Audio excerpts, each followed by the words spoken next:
Welcome, Raymond. And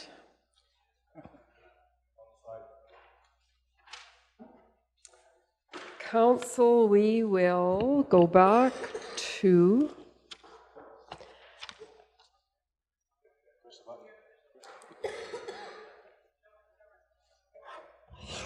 Why do they make these so complicated?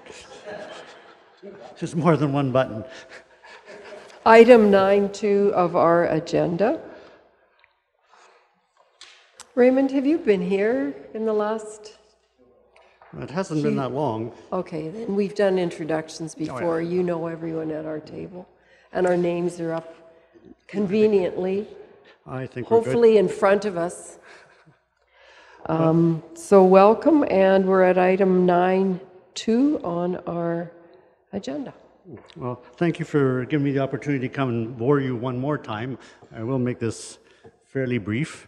I was having fun with this last night. I was using acronyms, so I had the CON, SAEWA, REOI, NRS, WMA, NRL location and site document, but anyway, it's about a potential site for a waste-to-energy facility for Southern Alberta, which we've discussed on a number of occasions.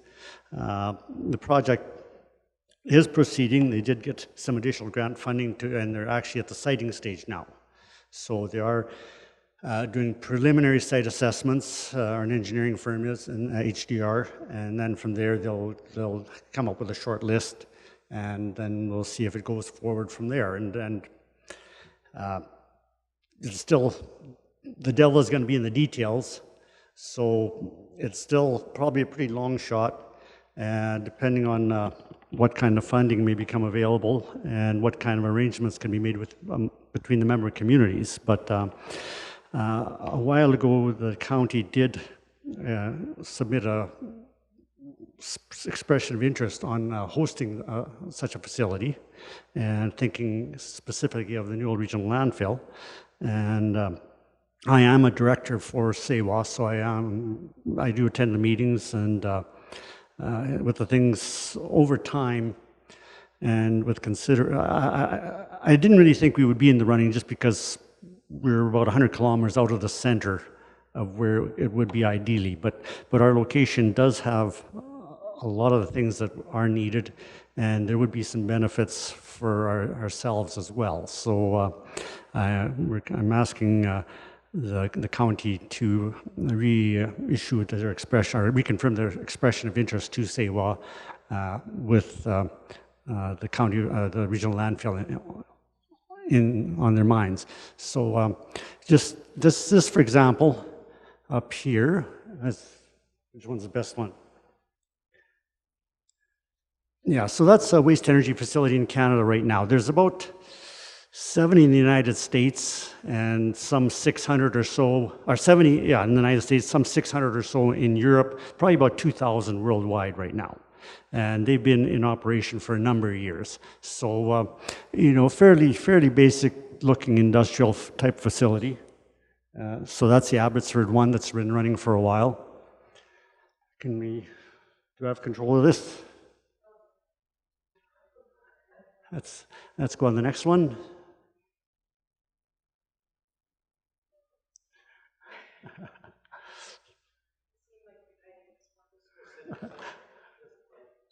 Sorry? Just go sit beside Raymond. He doesn't bite most days.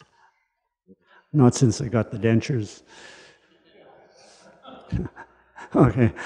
Yeah, so this is a new facility. It's just came into operation in the last year or so, and this is in Durham, Ontario.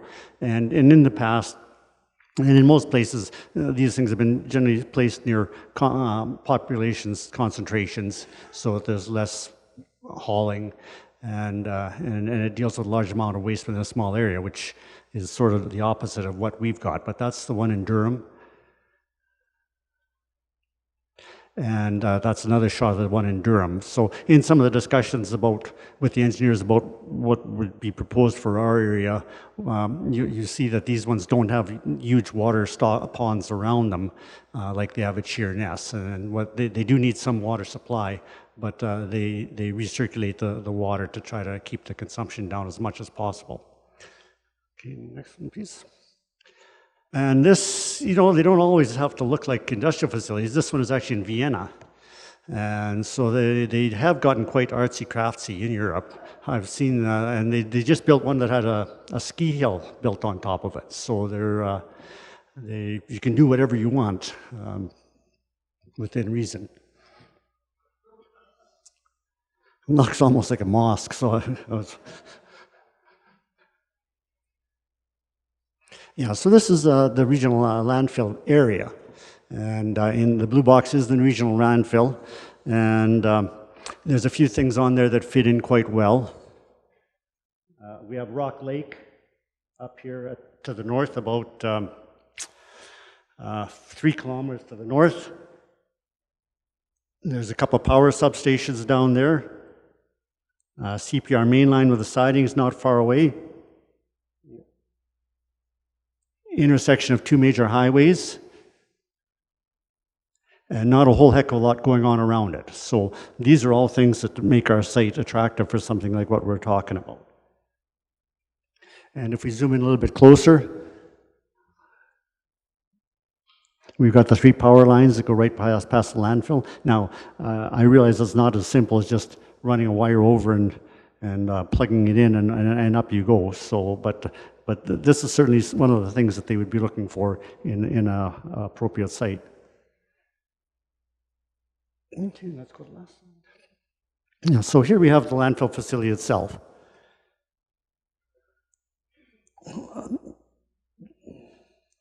So on the right, we have the east half of the landfill, and it's pretty well fully developed. We have room for 2 more cells, one for municipal waste, one for industrial waste. The industrial waste has been, well, very successful. And that's that mountain there. Raymond, you're making my neck sore. You can use this screen. Okay. I'm trying to use this super laser of mine, but well, I'll tell you, this laser. Is it going to work up there? Somebody came up with a story that a green laser will deter seagulls. So there I was on the internet looking for green lasers as powerful as I could get. So this one's pretty potent, but then I got one about the size of a policeman's flashlight. But it turns out that seagulls couldn't care less.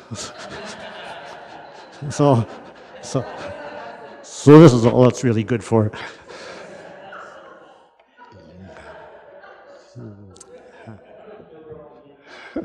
Yeah, I wish they wouldn't. So yeah, all you can eat buffet right there. Yeah. So on the west half, on the east half, it's almost fully developed. We still have room for about 25 years of municipal waste at the rate we're going, before we'd have to build another cell, and probably about 5 years of industrial waste before we have to build another cell. And then once that is done, we would have the full footprint to fill to the final elevation. So at the rate we've been going, that area should last us 30, 40, 50 years, depending on what happens with the oil patch and populations in the area. On the east half, or the west half, the only development we really have there is that C&D cell, and then there's some storage areas. And so that gives us about 15 hectares that could be made available for a waste energy facility, which is about double what they say they would need. So we do have the room there without really impacting the landfill in the short term. And in the long term, if this waste could be going to a waste energy facility, then we're not making a mountain out of it, just on the other half of the property. So it's got lots. We've got zoning. We've got some of the utilities that are needed.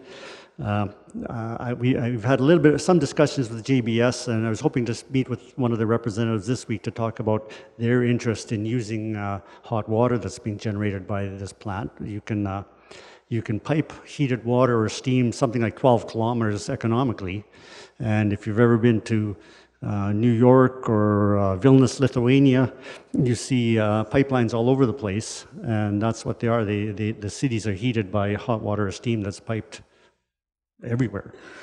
So the packing plant is certainly within the distance that they could use that heat. The other thing that this would do would create some potential for related commercial enterprises. Quite often you get recycling facilities built adjacent to waste energy plants. They found that one of the arguments against a waste energy plant is that rather than recycling, it's easier to just combust it. But in places where they do have waste energy plants, part of the mindset and part of the process is additional diversions, and they actually find an increase in recycling at these locations. And if you are getting a large amount of waste at one location, you have a lot more potential for doing something with the materials that you are sorting out. Like if you're just taking out the plastics from Brooks, there's a mixed bag of everything that is in a smaller volume that's just not worth doing anything with. But if you're getting the same type of material in a large volume, then separation and diversion becomes realistic. We are also talking to the EID about purchasing some of the adjacent land that would go in with any future development or with development of the waste energy facility itself. So a couple other things that would work for us. You have to have a continuous, constant stream of waste feeding one of these plants. And what they're doing in a lot of places in Europe is they're excavating old landfills. And in fact, some countries, like I believe Sweden, is importing garbage from other countries and using it as fuel. So we actually have a large supply of fuel stored right next door that could be created into new airspace for more valuable wastes or rather than filling up the hole with household garbage, which could go someplace else, we'd be filling it up with industrial soil or things like asbestos or something that does need a secure location and nothing else can be done with it. One of the things, part of this discussion would be what's in it for us. Because one of the negatives about this whole program for us is the fact that the waste has to be transported to a facility at some point, which might be quite distant from where we are. And in the discussion up till now, the idea has been that it would be a postage stamp type system where you're not penalized for the distance between you and the disposal site. But by having it on our property, there would be some benefits to offset whatever cost we would be paying for sending our waste to the facility. And we would also now.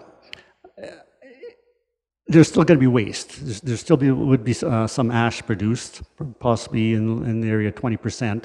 So the hope is that we'll be able to use for some kind of a commercial processes like fly ash for oil field cement and whatever. But if that material can't go there, then it still has to be disposed of, and we've got a landfill right next door. And it'd be, so far as long-term environmental liability, we'd be much further ahead landfilling inert ash as opposed to the mixed bag of wastes that go into a municipal load of garbage. So just again, at this point in time, there is still no commitment.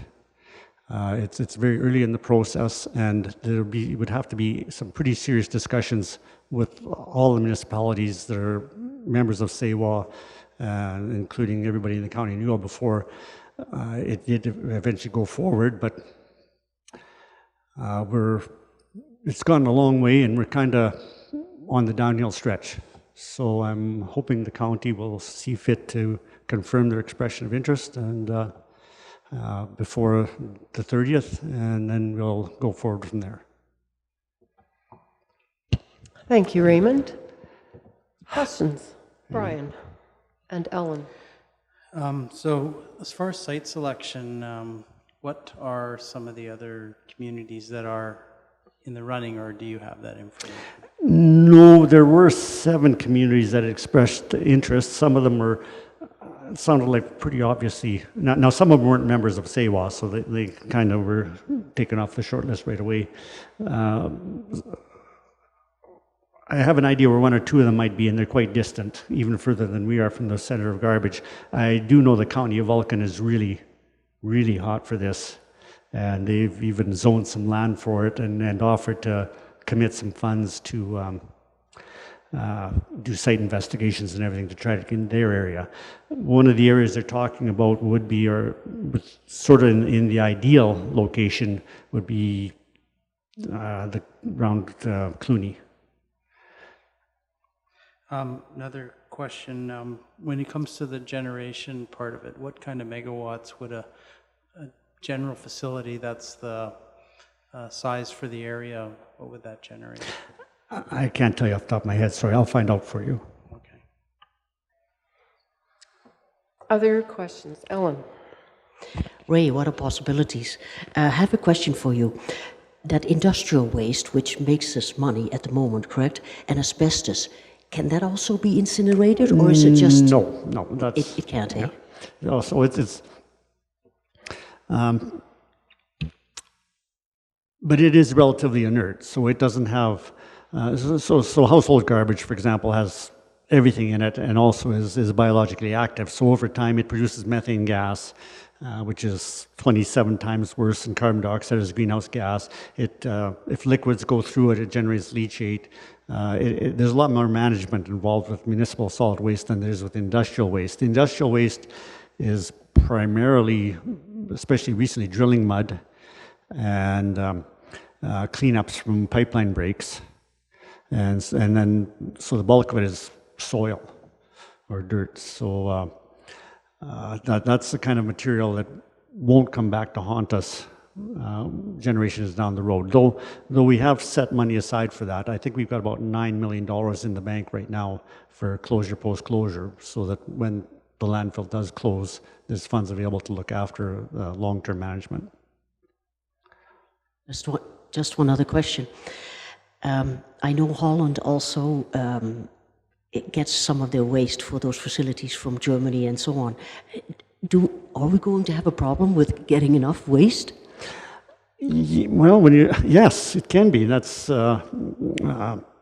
and that's one of the reasons they're doing this mining of old landfills. I guess two reasons. One is to get rid of the liability that is accumulated, and then the other one is to provide enough waste to keep the plant going. So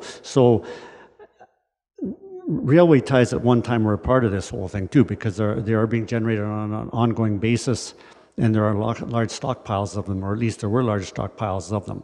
But railway ties have gone almost from being a liability to being an asset.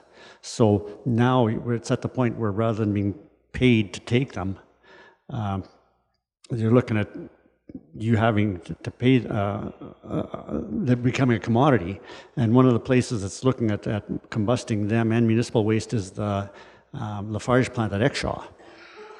And they've spent a whole bunch of money getting set up to burn something like, was it 100,000 tons a year of garbage. And it fits in pretty good well. Like their combustion is a very high temperature, and it can be set up to do a good job disposing of waste, and it gives them greenhouse gas credits to offset, because making cement makes a lot of carbon dioxide. So they're pretty involved in this as well. And one of the sources of energy where they were looking at was railway ties. But I didn't quite fully answer your question, sorry. Waste generation is seasonal as well. You get more in the summer than you do in the winter, and that's one of the things you have to consider when you're sizing one of these facilities. The bigger it is, the more efficient it's going to be, and the less it's going to cost to operate it. But you also have to guarantee that you're going to provide the waste. So if it proceeded and then the county and Brooks and Bazzano and Dutchess and Rosemary all committed to this, we would also all be committing a certain amount of waste to that facility. So there would have to be some very careful thought done as to what we can guarantee we'll be able to provide in the future. And that's where having a landfill next door with some 500,000 tons of garbage in it could be an asset as well.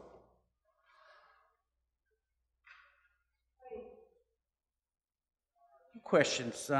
Would the recycling be done at this facility or at its source? Like, I'm saying if we got waste material from Tabor, would they sort it there, or would everything come here and be sorted? Typically, they have a MRF, materials recycling facility at one of these facilities. So there are already recycling programs like what we have in Brooks. So that's convenient and effective, so that would continue. But once the material got to here, there would be a building where it would go on to conveyors and be some additional level of sorting before it went into the furnaces. What would the emissions be like? they're very carefully regulated, and that's one of the big parts of designing one of these facilities and getting the approvals for one of these facilities. So when they've done it in Europe, they have some fairly stringent emission standards, and the people that design them typically will design the emissions to be 1/10 of what they're allowed. So they have a bit of an argument that they're not only meeting what's required, they're going beyond that just to make sure they're erring on the side of caution. Carbon dioxide will still be an emission. So that, and a big part of any facility like this, even at Sheerness, a big part of that facility is the emissions management. So controlling nitrous oxides, hydrogen sulfide, or sulfur dioxide, and then the fly ash and everything else that comes out there. So it's essentially to be replacing something like Sheerness. You're burning some product or fuel to generate electricity, and carbon dioxide is the byproduct. But the emission control is a big part of it. It's a little bit worse than some of the other technologies that have been coming out lately. So there's been quite a few people coming out there with, and they've been around for a number of years, but the county has been approached and the city of Brooks have been approached regarding a pyrolysis plant. And there was supposed to be one in Red Deer, and that project collapsed. There was a big one in Ottawa that ate up a few $1 million, and that project collapsed. They have built one at the Center Waste Management Excellence, or the old Clover Bar landfill in Edmonton, and it's been finished for 2 or 3 years, and they're still having problems with it. So it is a promising technology, but it's not really working effectively anywhere. If they could get that one operating, that is the type that you might be able to set up at the landfill to just handle our local waste, because they're a little bit more scalable than these big ones. But so far the technology just hasn't worked out. Not for garbage. If you're doing something like wood waste, it's a fairly homogeneous and very consistent characteristics, and it lends itself quite well to something like that. But household garbage is such a mixed bag. It gets very difficult to maintain its characteristics as a fuel.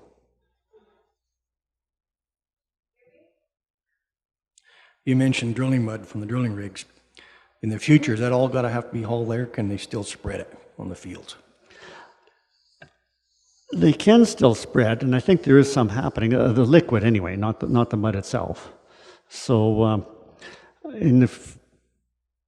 I think one of the reasons we're getting as much as we have is that the generators have made the decision to bring it to landfill now, that rather than have anything that's questionable, rather than have the liability of putting it someplace and having it come back to haunt them.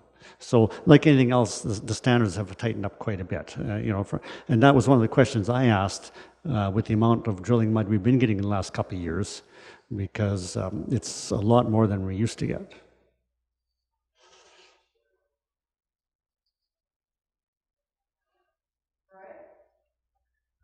So how much money would one of these facilities cost, and where is SAEWA expecting that funding to come from? Is it government? Is it private? Combination? Okay, so SAEWA has actually been approached by private lenders. If it's a realistic project, the money is out there right now to build it, and you're looking $400 to $500 million. So it's not cheap. The decision of SAEWA up till now has been to focus on developing as a utility. So you can have where it's privately owned and operated, built, owned and operated, or it can be publicly built, owned and operated, or mixtures of the two. And that was one of the steps in this whole process, was the governance model for it. And ideally, it would be a publicly owned utility belonging to the members of SAEWA. The funding, that's going to be the other big question mark. If somebody in Ottawa, McKenna, came up with a bag full of money and said, here's $400 million, then the disposal fee drops down to like $5 a ton. If you go to the opposite end and you finance the whole thing, then you could be up to $200 a ton, and that's just not going to go anywhere. So ideally, they're hoping to get into the $80-90 a ton range, which is pretty close to what actual landfilling cost is with a traditional landfill. So that'll be the next hurdle once the site is chosen, is whether the money is available, and if it. For example, the federal government just put what was it, 600 million into the Green Line in Calgary to reduce carbon emissions, and this facility will reduce greenhouse gas emissions over a 25-year life by 700 million tons. So they have been spending on projects, a similar amount of money on projects to achieve the same outcome elsewhere. Now, whether that money will be available for something like this, that is a big question. The other thing about it is it's something new. It's never been done on this scale where you have so many municipalities cooperating on a single project. Now, that can be a bit of a hurdle because there's a lot of different people with different thoughts, so you can get some infighting. But on the other hand, that's sort of the direction the government has been trying to lead us over, even the discussions that's been going on here about regionalization. So it's sort of the same process on a larger scale. And then I was thinking about it this morning, and even the regional water system. At one point in time, I thought this is never going to get anywhere. Well, apparently I was wrong. And it's turned out to be a very good thing. So yeah, so this is not a guarantee of any way, but it's part of the step process. Okay, we have one great big generator to the west of us here, Calgary. Would they be involved at all in this? There's definitely an opportunity because they are, so I always thought Calgary, you got 1 million people plus in one location, they can build their own. And waste to energy is in their planning. The only thing is siting one of these, and especially close to Calgary, where once you get outside the city, it's all acreages and everything. It gets very difficult to build anything anywhere, anytime anymore. And I'm sure you've experienced that here as well. So, and Calgary does have lots of landfills, and they have quite a bit of space. But right now, they're hauling garbage to Redcliffe.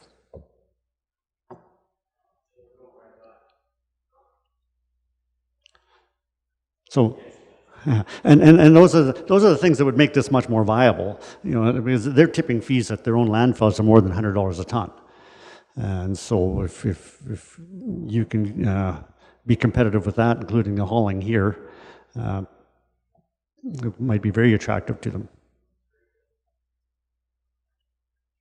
Yeah. The longest, I was just going to say, the longest garbage haul I know of is Banff. And they're hauling 800 kilometers round trip to Camrose. So the greenest community in Alberta is hauling their garbage 800 kilometers around. So.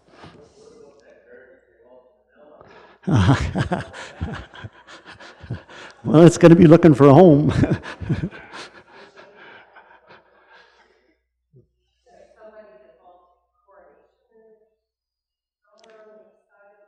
Yeah, there's a big landfill at Coronation. There's a hazardous waste landfill there as well, and then another one, Edmonton. So Edmonton portrays itself as being so green as well, but they're shipping a lot of waste to Riley. And a lot of what's going on. So, one thing I hear all the time is, well, they're taking all this plastic in Calgary or here or there. So how come you guys aren't? But there are bales of plastics going to landfills from their sorting facilities. So just because it's being picked up and going someplace doesn't mean it winds up where they think it's going. Sorry? Oh, we're just. Yeah.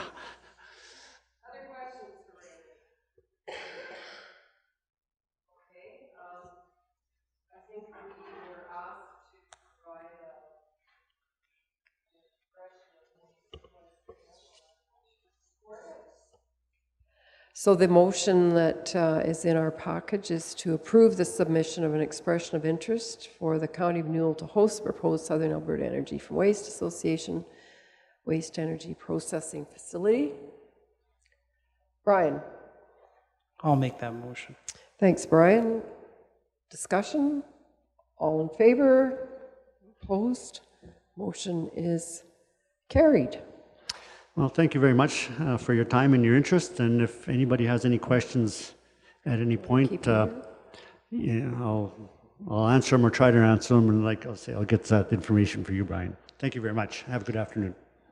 Raymond, could you just hang around for a bit? We've got another thing that we're tying into this. Oh, that would be the grant application? Yeah. Okay. Yeah, and Lane, you want to take it? So this particular program, it might provide a source of funding for a project of this nature. Council had previously given direction to go ahead and submit an application under a previous iteration of a program that MCCAC was involved with. We weren't successful on that one. There has been another a program that has been announced, and this one is the Municipal Community Generation Challenge. They're accepting expressions of interest from municipalities that are wanting to try and tap into a pool of, it's $10 million in funding that's available.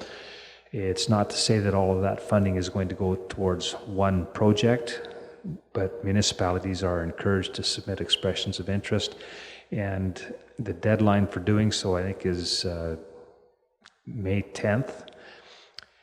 This particular project, I think, would quite possibly fit the criteria, and even if that project did not, I would encourage council to allow us to go ahead and submit an expression of interest in that program, keep it broad enough so that it could apply to the SAEWA one if there is in fact an opportunity for the county to pursue that initiative, and if not, then I think what we would be looking at doing is coming back with some additional details where an alternative project that more closely aligns with the funding criteria would actually qualify.